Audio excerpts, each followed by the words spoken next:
The end of World War I wasn't the end of suffering. It was just the beginning of a new struggle. World War I left more than 16 million dead, cities shattered and families broken. But when the war finally ended, peace didn't bring comfort. Instead, the world entered the interwar years, a time filled with poverty, fear, and disease. As nations struggled to rebuild, new threats began to rise, like political extremism and the seeds of future conflict. The scars of WWU shaped a generation, and the world would never be the same. Europe was shattered. Millions of soldiers returned home with physical and mental scars. Entire towns were reduced to rubble. Families were torn apart, the so-called lost generation. There was deep grief and a search for meaning amid the ashes. Influenza swept across the globe in 1918 to 1919, killing over 50 million people, more than the war itself. The war may have ended, but human suffering had just begun. The 1920s brought some hope, the roaring 20s, but it was short-lived. In 1929, the Great Depression struck. Banks collapsed, industries failed, and millions lost their jobs and homes. In Germany, hyperinflation meant people carried cash in wheelbarrows to buy bread. In the United States, poverty and unemployment soared. Globally, economies crashed and survival became a daily struggle. If you don't like politics but still wonder how history repeats itself, then pay attention to the rise of extremism. In the aftermath of war and economic collapse, hope was in short supply. Across Europe, frustration and fear opened the door to radical ideas.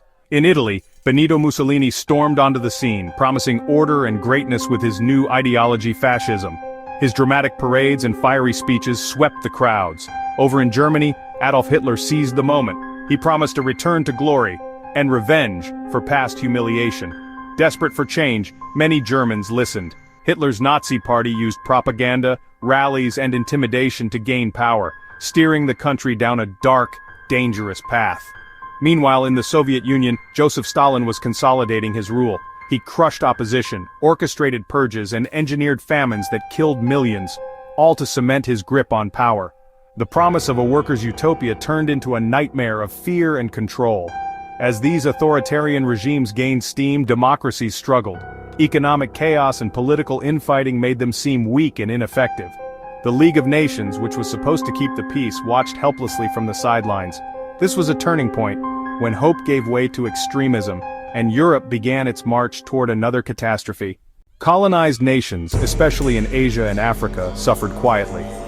They had sent soldiers to fight in Europe's war, yet returned to chains of empire. In India, movements led by Gandhi demanded freedom. In China, warlords battled while Japan began its brutal invasion. From Algeria to Vietnam, voices of resistance grew. But colonial powers responded with repression, not reform. The interwar period was one of lost hope. Refugees roamed borders and anti-Semitism spread. Political dissidents were jailed or executed. Children went hungry and entire populations lived in fear of war, hunger, or political persecution. Technology advanced, radios, cars, airplanes, but it could not cure the soul of a wounded world.